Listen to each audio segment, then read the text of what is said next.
I knew a fellow named Michael Donovan. I knew a fellow named Matt Ritt. I knew of the Hogan family. They had been here for generations. The Schumacher family. I knew the Rip family in our area. These are just people in our area. The Carmodys, the Irish people that have an interesting history in Door County, coming over here right after the potato famine in 1850. And these folks came here. There was some work done before that time, but not a lot.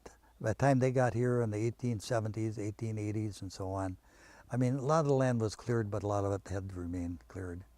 And if you think clearing land is hard, go out in the woods sometime and cut down a tree that's about 3 feet in diameter, and then think about having to remove that stump. You didn't have a bulldozer, you didn't have anybody to call. Later, they got a little dynamite, but up until that time, they burned them. And it was a long, intensive process clearing this land. You look at, see an open field, big open field, and you think to myself, could that have ever been solid woods? Yes, it could have been solid woods. And they were big trees because they were old. They'd never been touched before. Yeah, and so, and anyway, who else have we got on the road? Oh, some of them are gone. There was a Johnson family. There was a Stotts family. There were the Fales. Oh my, who were they? The Fairs, the Michaels family, the Polish family, Stevenson family. And some of these people are still here. Some of the families are still here. They're still own the farm. They're not farming it like it had been, but they own the land. They might rent it out or something like that. Mm-hmm. And a lot of the folks that didn't farm lived in the cities. I didn't know many of those early pioneers. But there were certainly people that had a farm, sold a farm, retired in the city.